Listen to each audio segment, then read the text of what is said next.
Hi, I'm Amanda Taylor from Oatka Glass. Welcome to my YouTube channel. If you like what you see, subscribe please, or give me a thumbs up. That'd be great. I'm doing these demos as part of the Toe River Arts virtual studio tour that's happening until December 27th. So, but today I'm going to be doing Pate de Verre mold making. So I'm making a mold so that I can actually create a Pate de Verre piece. And Pate de Verre is, it means paste of glass.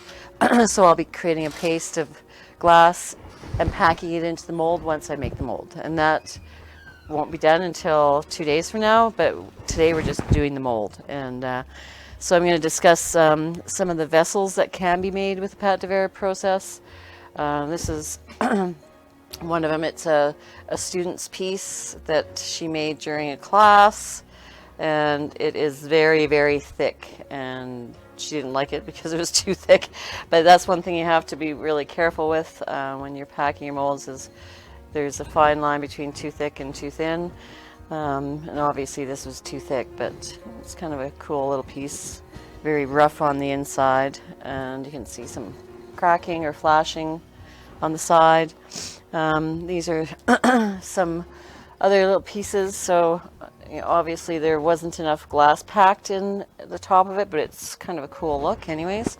And we were using these pieces to actually take some glass enamel and paint on the surface on the exterior of the vessel once it was fired. So you can decorate that pieces that way. This is a piece that one of our instructors made. It was Alicia Lomne. She came and taught for us a few times in her studio in Batavia. But so this is 3 separate vessels that she made and packed, and then she actually siliconed them together so they nest together and they stay together. But yeah, you can do all kinds of powder work on the inside of the mold to get different designs on it, like the stripe design here.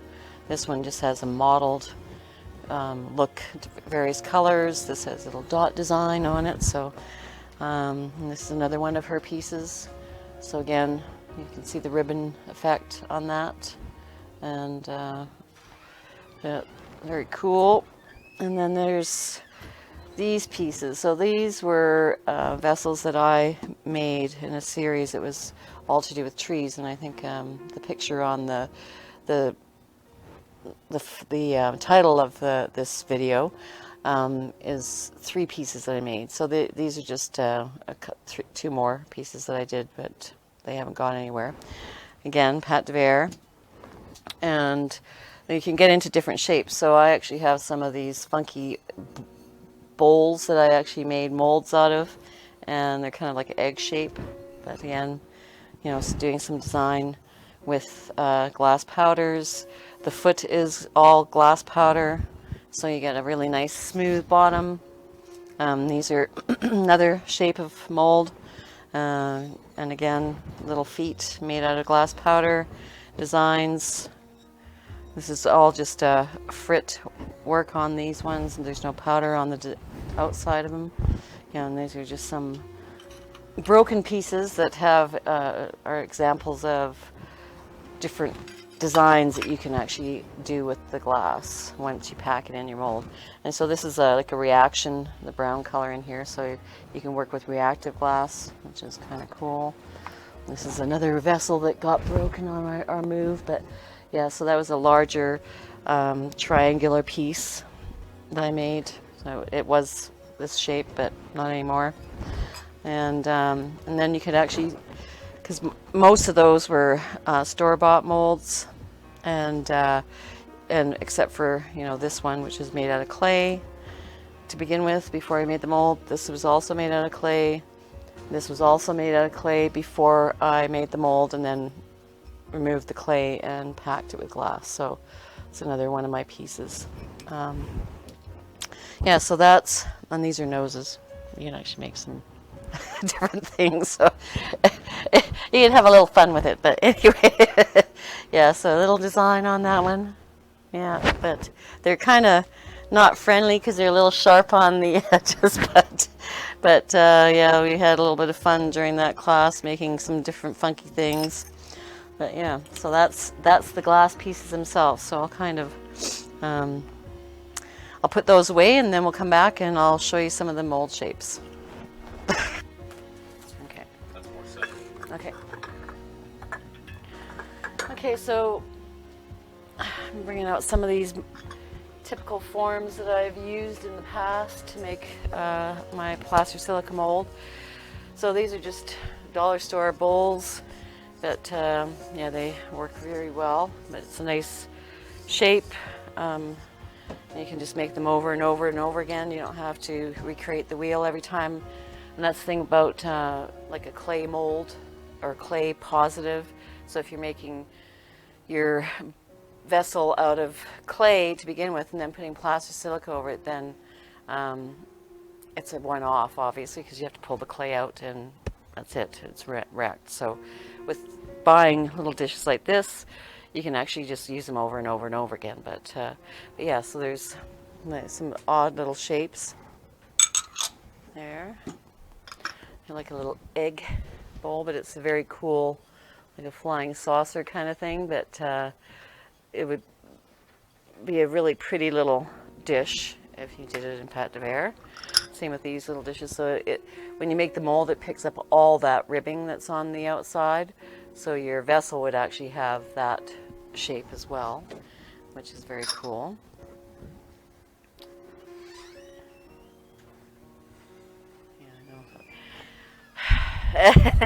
This is a larger form like that. Like the inside, you won't be able to capture the ribbing on the inside, but definitely on the outside. So another great shape. And then you can do square forms. And this is kind of a neat shape. I've done this several times.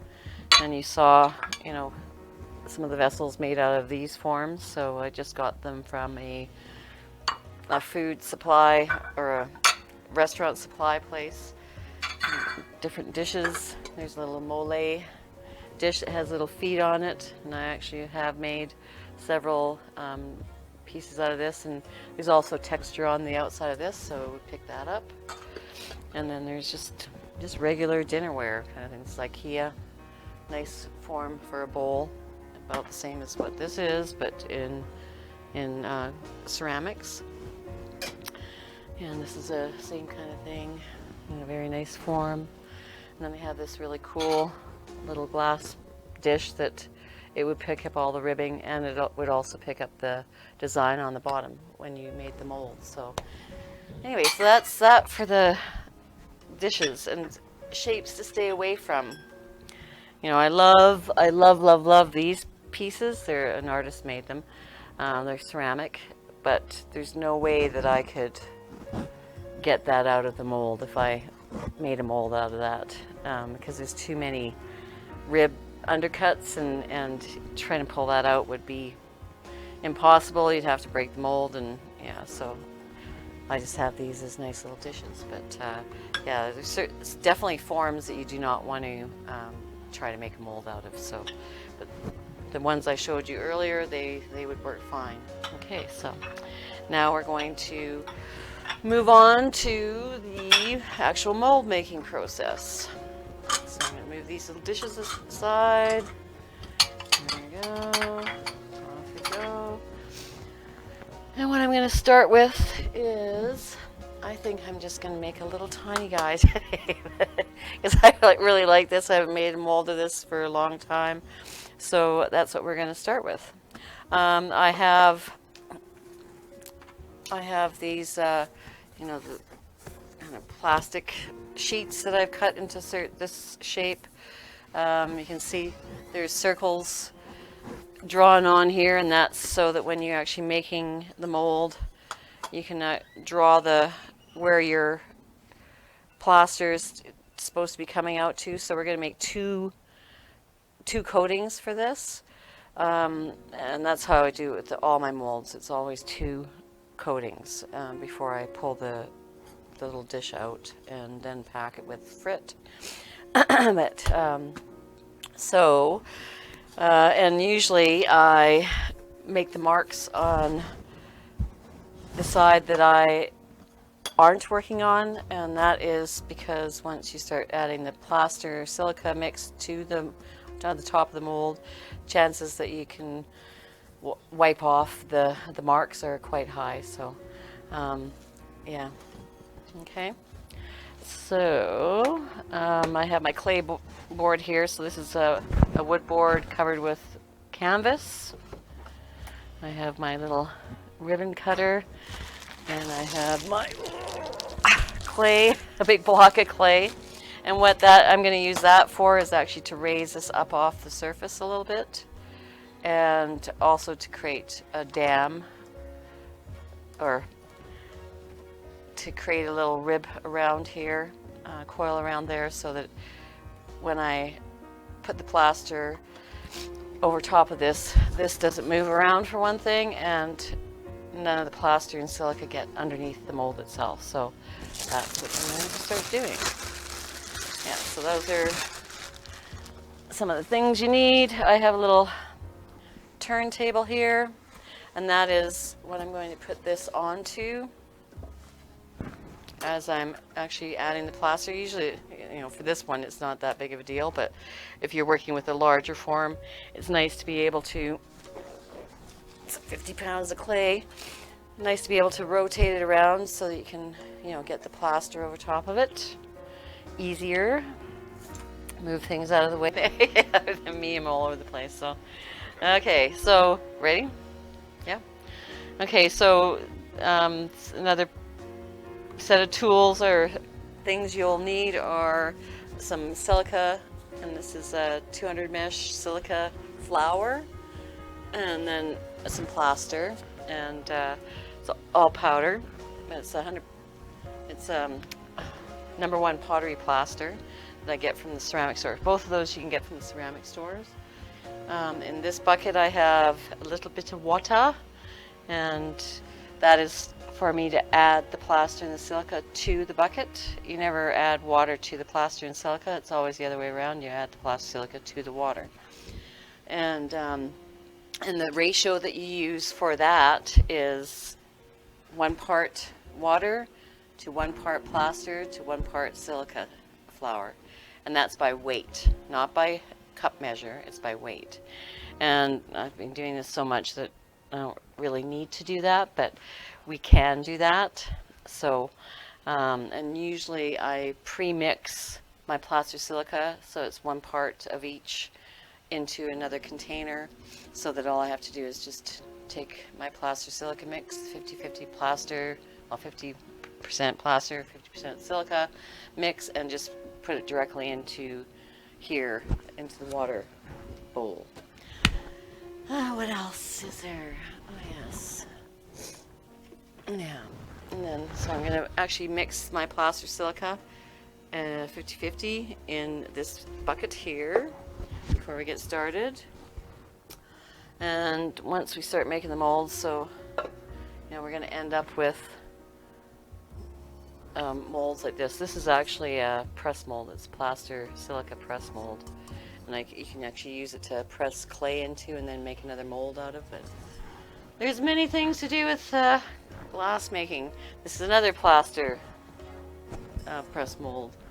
So you can't fire it in the kiln because it has no silica in it.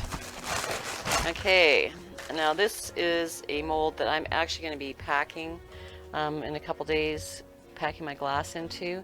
I think Araya will be here too. She's going to be packing the little guy.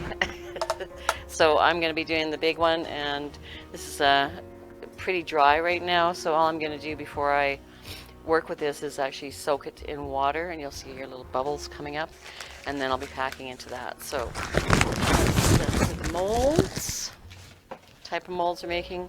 This is also a press mold, you know, so that's the part that you're packing your glass into, and then this is the top part that you put on top when it's in the kiln, and there's little marks here to show you where you actually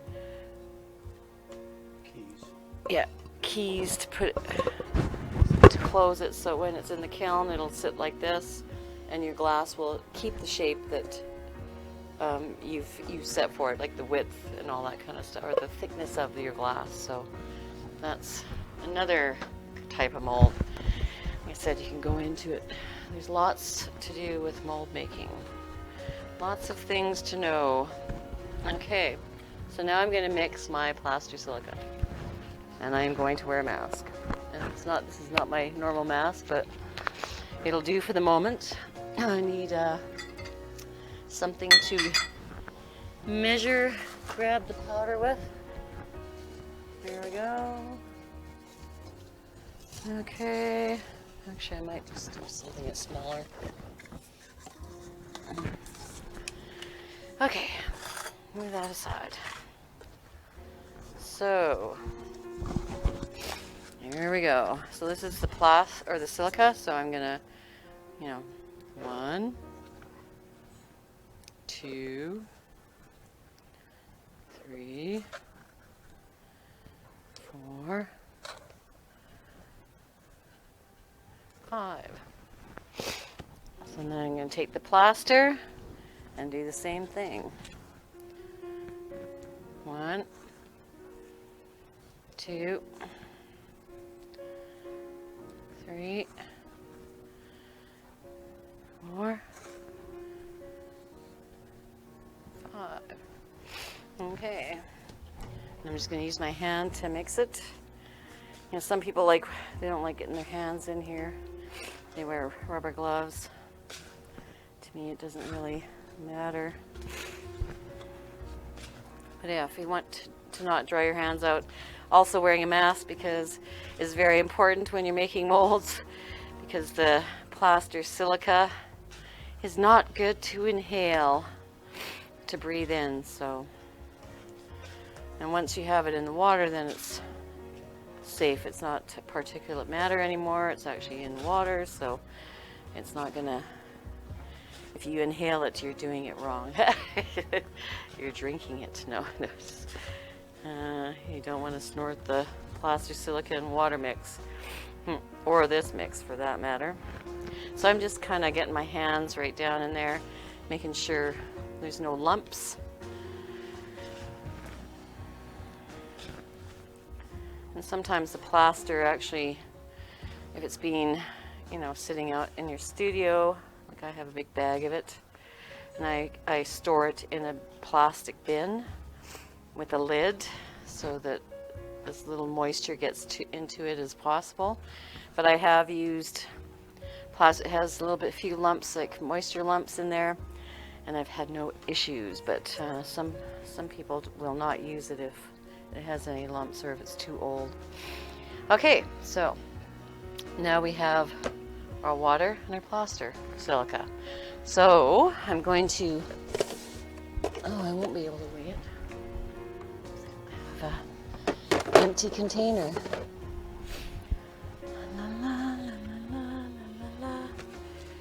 Okay, so I'm going to create an empty container to weigh.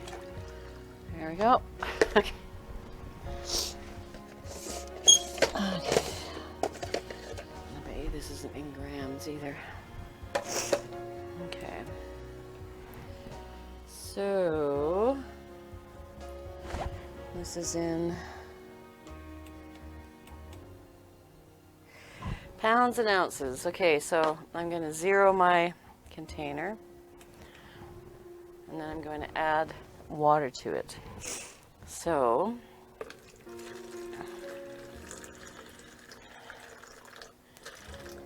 and I'm going to go to the mark here. I don't want to make too much. Okay, so that's 11 ounces. So now I'm going to add 22 ounces of the plaster silica mix, because it's 11 ounces of plaster, 11 ounces of silica by weight. So here we go. So we should have 33 ounces of by weight once I add all the plaster silica. So now I'm just, carefully putting it in, and I kind of run it through my fingers as I'm adding it to the water.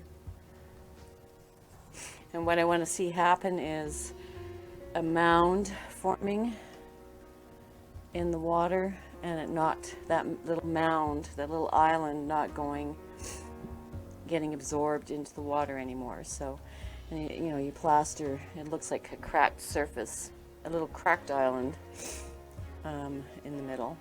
Not too big of a island, but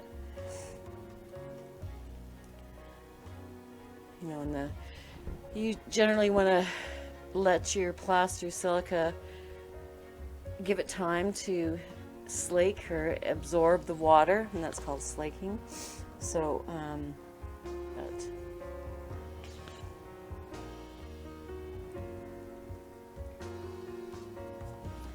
yeah, I'm just,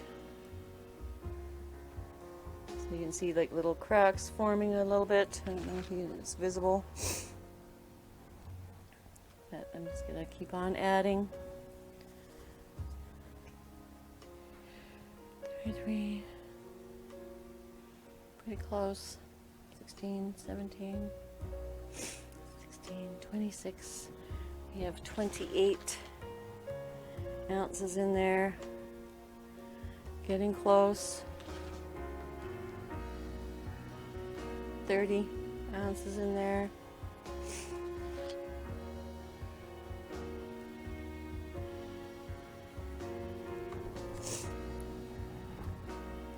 There's 32 ounces in there.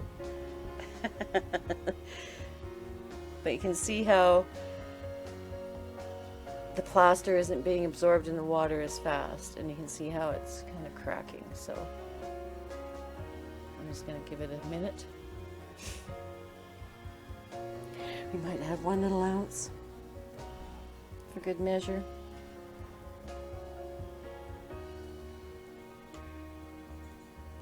Just about there. Come on. And then we'll have our 33 ounces of plaster, silica, and water. There we go. 33 ounces. Okay, so now I can take this off. And I'm just going to let it absorb into the water a little bit before I continue on. But yeah, you can see how the little island is cracking. I'm going to wash my hands here for a second, because I'm just going to let that absorb, the water get absorbed into the plaster. Yeah. Paper towel. Okay.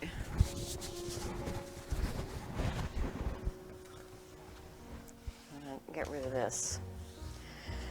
Typically, I don't work in my studio with the plaster silica. It's out in an area that I don't. Sorry, I'm walking away. I work out in an area that I can clean up a lot easier. I don't like any of the plaster silica dust getting in my studio, so like I said, typically I don't do it in my studio, but just for this demo we are. So it stopped really being absorbed, so now I'm going to start stirring. I'm going to get my hand down there and actually just start stirring the mixture together. And you know, I have my fingers touching the bottom, and I'm not like, I'm actually just rotating my wrist. And you don't want to go too fast. You can already feel that it's setting up.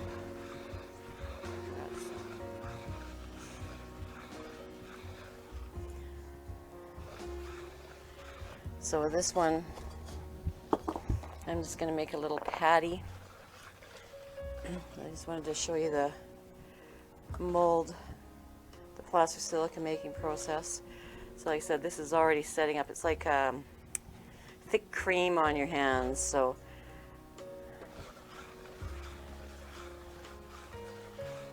and it all depends on the water temperature too sometimes, with how fast it starts setting. What I'm going to do with this is I'm actually going to pour a cow patty, I call it, and I actually do I make other Pate de Verre forms. They're flat forms to begin with, and then they turn into vessels by slumping them, which is a totally different thing than packing them into these three-dimensional forms. So now I'm going to just pour it into the center and let it flow out on its own. And when this sets, I have a really nice flat surface. And I'm trying to get the plaster so it's nice and even thickness. Because when I fire this in the kiln,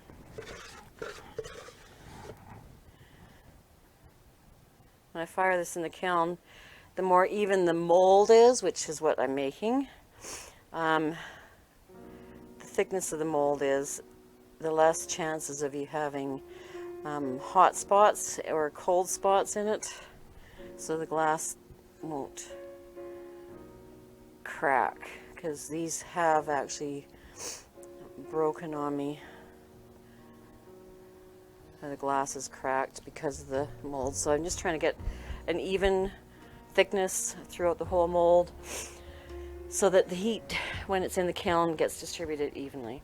Okay, so we'll let this sit for a minute, and then I'll move on to making a mold for that little dish. Great. Okay. All right, so now we're going to work on the little dish.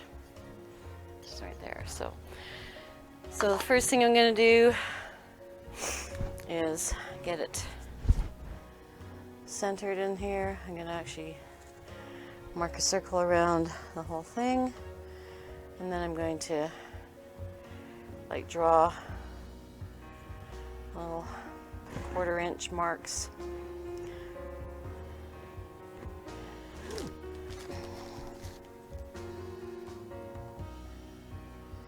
around the whole thing.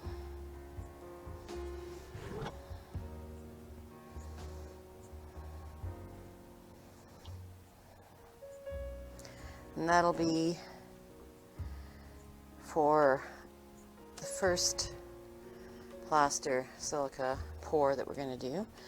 And then draw a second ring around.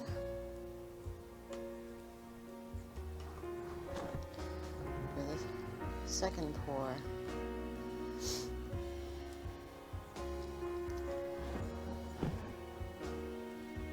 Okay, close enough. And this is such a small dish that not overkill on the thickness, but that's okay. Showing the process. Okay, so that's getting flipped. Can we actually see it? Not very well. So these are the white boards that we have. Now I'm gonna cut some clay off of here.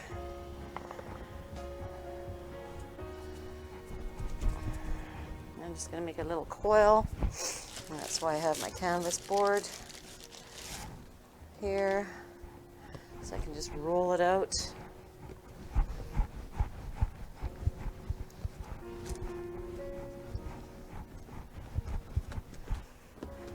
I like making cookies like I just finished doing for Christmas. Let's see if that's big enough, a bit bigger. Okay. And by adding a little bit of clay to the vessel, okay, so I'm just going to press it down. It gives you a little bit of a lip so you can actually cut that off,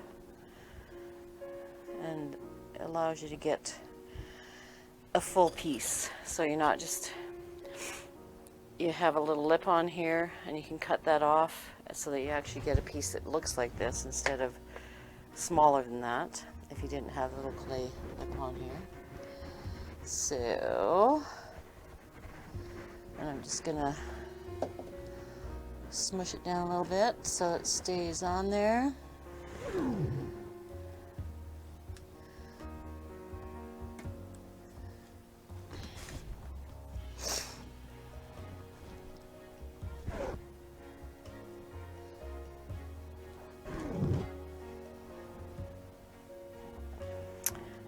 And fit that on here. Do I want it to be like that? Yes, I do.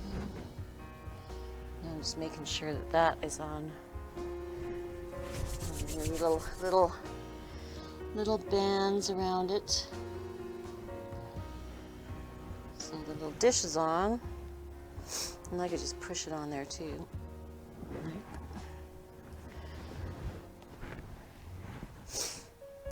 So, because you don't want the plaster silica to go into the little dish itself.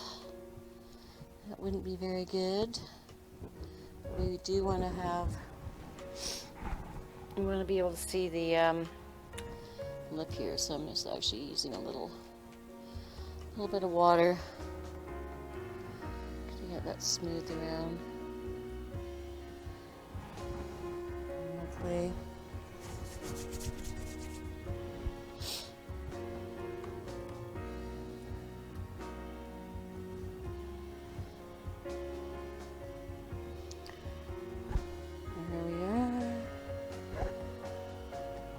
Not perfectly pretty, but it's good enough.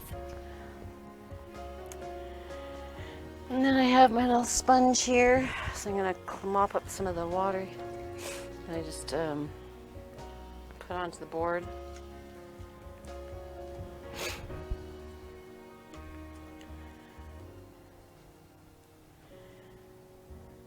Okay, and clean off the thing itself, the little dish.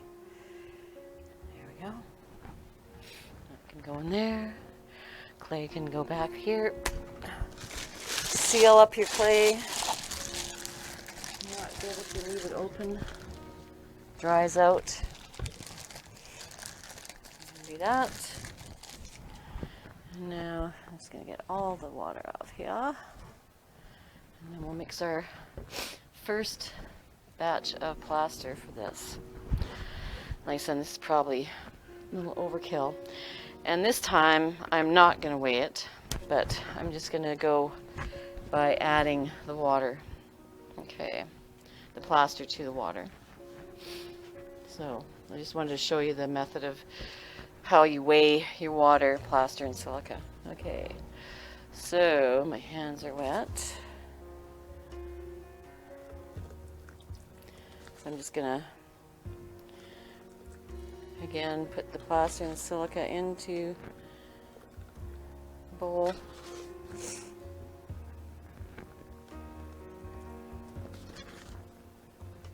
Into the water.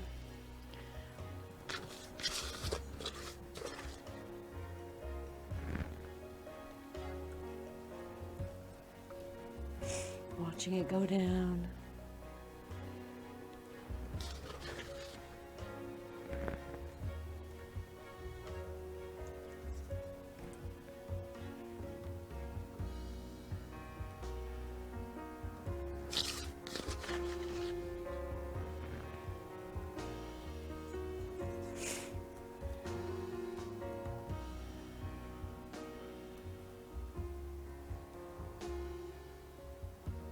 See how it's slowing down in absorption, but it's still going in there. So I'm going to add a little bit more.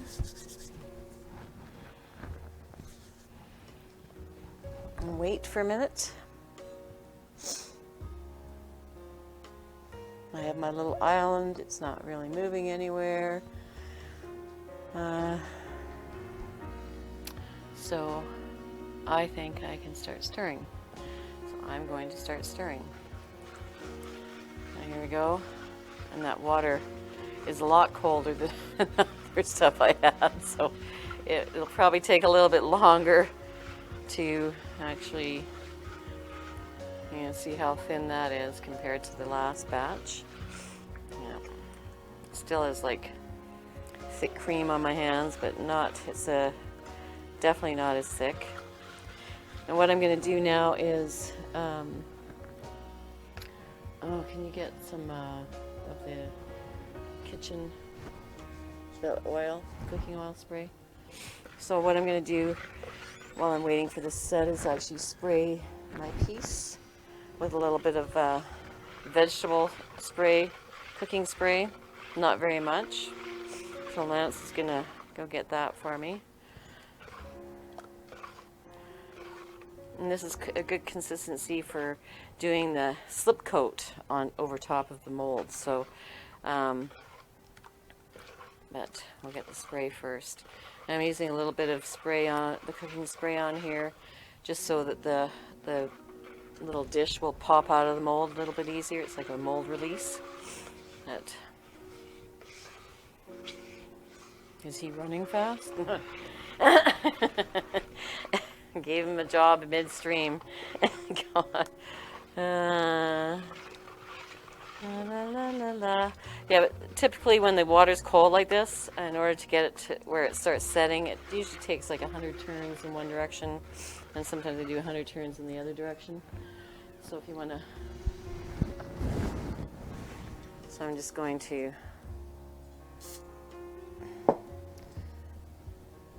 Is it a buttery one? Anyway, so I'm just putting a little bit on there, just enough to, so it releases. Can you get me some paper towel, please? Just a piece of paper towel. Thank you. And I'm gonna wipe some of it off. Don't want too much because then the mold material will, the plastic silica will just kind of pour off.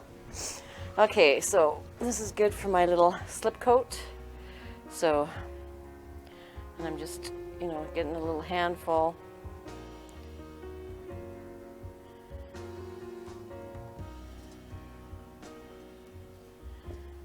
Pouring it over top of the mold.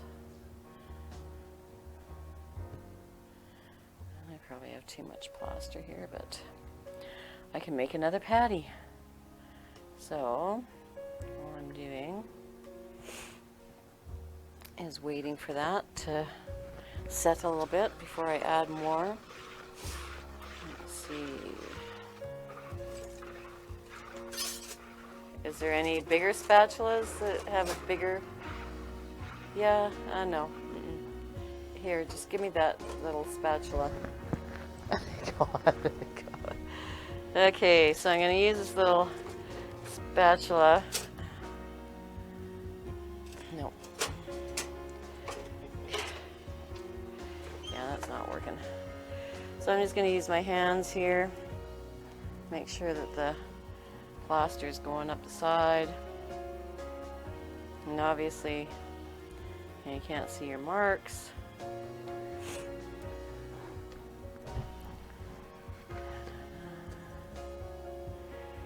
So I can feel that the plaster is starting to set.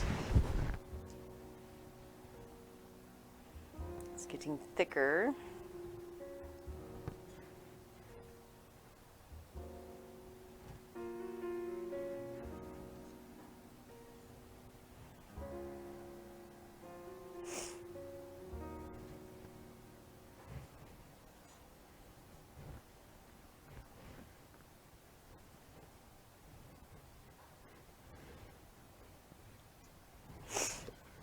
And this is getting thicker in here. So I'm gonna start just pouring it gently over top. You see how it is getting thicker, but I still want to keep it from flowing completely out. I want it to stay on the mold little dish itself.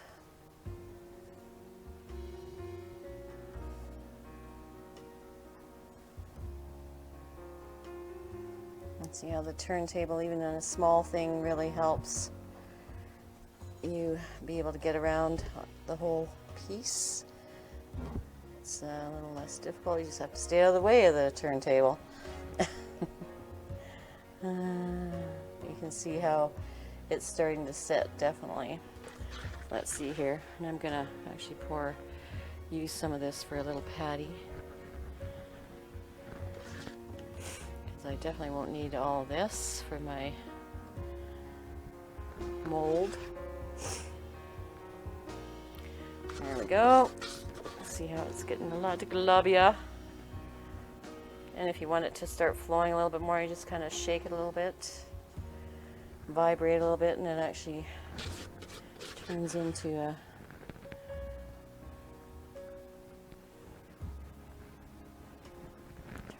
more of a liquidy form.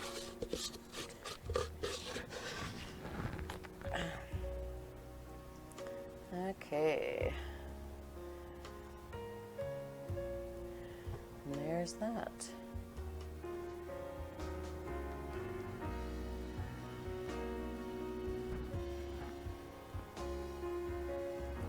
Wash this up. Thank you.